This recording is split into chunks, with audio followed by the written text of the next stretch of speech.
Kabar buruk yang ditujukan pada kandidat tertentu membuat para pendukung masing-masing kubu memperbaiki posisinya. Para pendukung masing-masing kubu semakin yakin akan pilihannya. Dengan kata lain, kampanye negatif justru mengkristalkan dukungan masing-masing kubu. Ini berarti kampanye negatif tidak bermanfaat bagi kandidat yang masih lemah.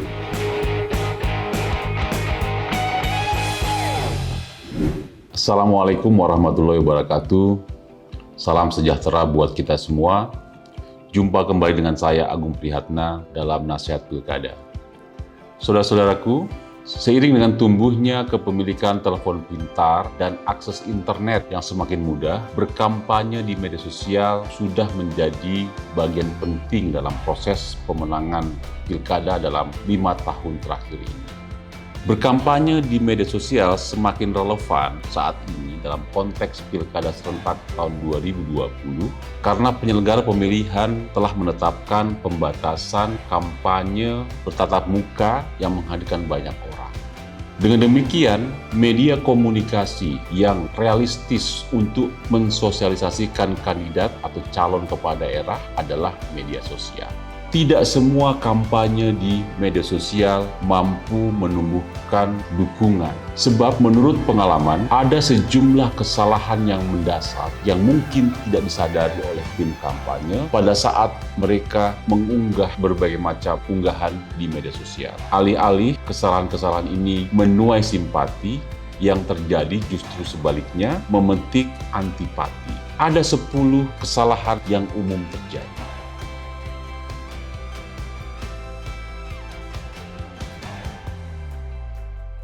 Kesalahan yang pertama, orang-orang yang terlibat dalam tim kampanye di media sosial tidak dibekali dengan pengetahuan dan keterampilan berkomunikasi. Mereka turun ke lini masa berbekal pengetahuan yang minim, perspektif yang subjektif, dan keterampilan komunikasi yang buruk. Tim kampanye semacam ini akan tampak tidak terkendali. Mereka mengunggah sesuatu yang kemungkinan tidak mempertimbangkan secara matang apakah unggahan tersebut bisa menumbuhkan rasa simpati bagi kandidat yang didukung.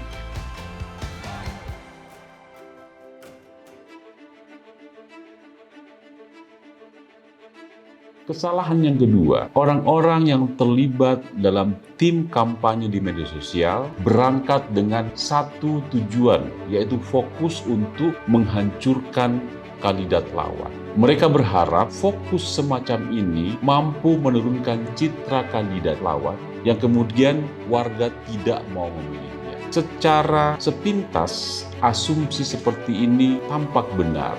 Namun dalam prakteknya tidak selalu demikian. Sebab tim kampanye di media sosial yang terlalu fokus pada satu tujuan untuk menghancurkan kandidat lawan, umumnya selalu terjebak pada unggahan-unggahan yang tidak pantas dan atau ujaran-ujaran yang penuh dengan kebencian. Tidak ada argumentasi yang disampaikan secara sistematik dan baik pada saat mereka mengunggah sesuatu di media sosial.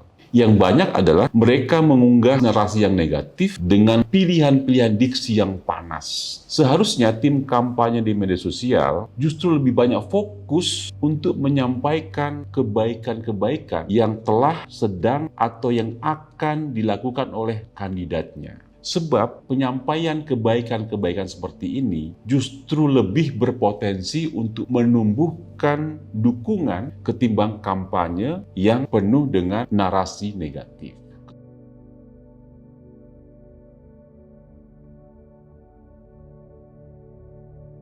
Kesalahan yang ketiga, orang-orang yang terlibat dalam tim kampanye di media sosial dalam perjalanannya lebih banyak larut untuk memuaskan dirinya, memaki atau menghina kandidat lawan. Kebencian dalam dirinya akan selalu ditumpahkan setiap mendapatkan kesempatan. Bahkan mereka selalu mencari kata, kalimat, foto, atau video yang dianggap paling bisa menghina kandidat lawan. Sikap mental seperti ini adalah keliru, sebab penelitian tentang perilaku pemilih sejak awal telah mengisyaratkan bahwa kabar buruk yang ditujukan pada kandidat tertentu membuat para pendukung masing-masing kubu memperbaiki posisinya. Para pendukung masing-masing kubu semakin yakin akan pilihannya. Dengan kata lain, kampanye negatif justru mengkristalkan dukungan masing-masing kubu. Ini berarti kampanye negatif tidak bermanfaat bagi kandidat yang masih lemah, sebab tidak ada perpindahan dukungan akibat dari kampanye negatif. Perlu diingat bahwa menjelang pemilihan, mayoritas warga sudah memiliki preferensi awal. Kampanye negatif membuat preferensi awal dari warga menjadi preferensi yang final.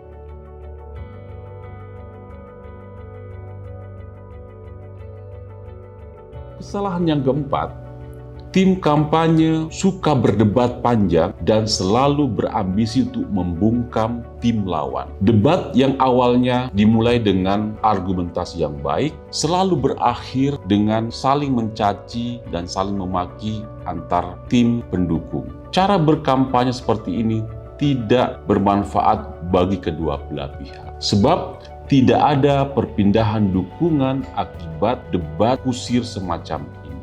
Tim kampanye yang suka berdebat justru seringkali merugikan kandidatnya apabila bertemu dengan tim lawan yang memiliki pengetahuan yang luas dan cara berkomunikasi yang baik. Tim kampanye yang suka berdebat mungkin mampu membungkam tim lawan yang argumentatif, tetapi secara elektoral tim lawan yang argumentatif yang berpotensi untuk meraih simpati. Dengan demikian, tim kampanye yang suka berdebat secara mental menang debat, tetapi secara elektoral kalah.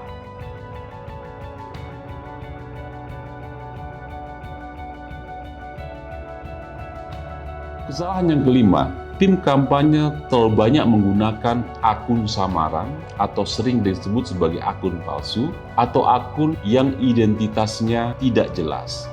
Hal ini dimaksudkan agar si pengendali akun bisa secara bebas mengungkapkan ujaran kebencian tanpa konsekuensi resiko hukum atau resiko kekerasan fisik.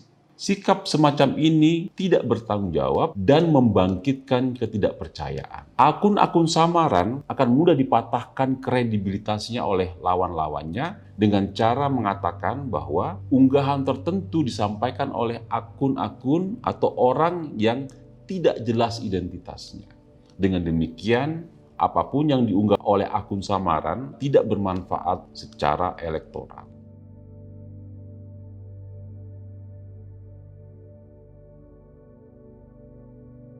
Kesalahan yang keenam, tim pemenangan tidak memiliki kontrol terhadap unggahan-unggahan yang disampaikan oleh tim kampanye mereka di media sosial. Tidak ada teguran yang diungkapkan secara terbuka ketika ada oknum di dalam tim kampanye mereka di media sosial yang mengunggah sesuatu yang tidak pantas atau mengungkapkan ujaran kebencian terhadap kandidat lawan. Bahkan sebagian besar tim pemenangan justru menikmati ujaran kebencian yang disampaikan oleh tim kampanye mereka terhadap kandidat lawan.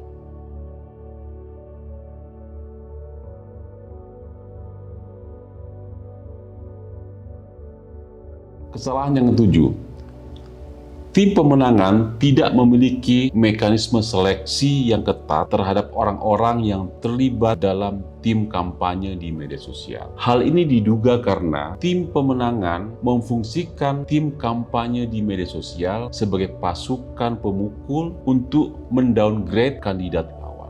Tugas untuk merusak dianggap tidak perlu memiliki kualifikasi yang tinggi karena semua orang bisa melakukan. Pada akhirnya, tim pemenangan merekrut orang-orang yang mau secara sukarela untuk menjadi tim kampanye di media sosial. Jangan berharap tim kampanye di media sosial seperti ini akan menyampaikan argumentasinya didasari oleh data dan referensi yang tepat. Mereka lebih banyak memproduksi dan mereproduksi narasi-narasi kebencian yang ditujukan untuk menghina kandidat lawan. Modus kampanye semacam ini tidak memiliki manfaat secara elektoral.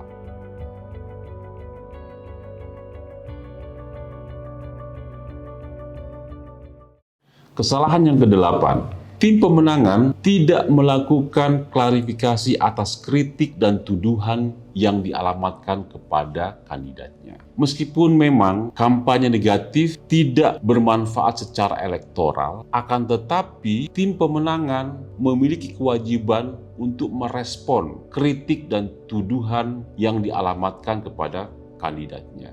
Hal ini dimaksudkan agar respon yang disampaikan oleh tim pemenangan meyakinkan para pendukungnya bahwa kritik dan tuduhan itu tidak benar.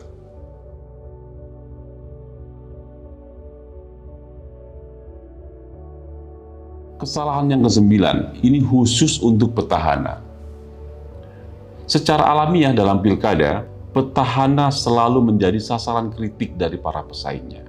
Tema pokoknya adalah bahwa petahana gagal dalam menjalankan amanah pemerintahannya. Kesalahan yang ada adalah tim kampanye petahana tidak mampu menjawab kritik dari para pesaingnya. Tim kampanye lebih banyak menyampaikan persepsi ketimbang fakta dan data dalam merespon kritik. Bahkan menggunakan cara-cara kuno, yaitu killing the messengers, atau justru mengkritik balik para pengkritiknya. Dalam waktu yang panjang, apabila ini tidak mampu dijawab secara baik oleh tim kampanye, warga akan mempersepsikan bahwa kritik yang disampaikan oleh lawan-lawan petahana adalah benar. Fakta dan datalah yang mampu menjawab atau merespon dengan baik kritikan dari lawan-lawan.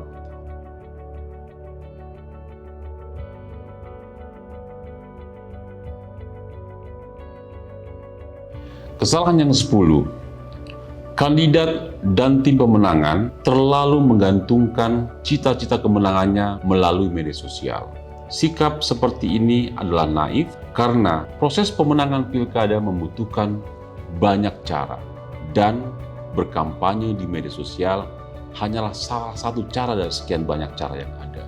Apalagi sifat media sosial yang riuh dan penuh hoax membuat sebagian kalangan menganggap bahwa kredibilitas media sosial lebih rendah dari kanal komunikasi lainnya. Fungsi utama berkampanye di media sosial adalah menyampaikan informasi kepada tim di lapangan.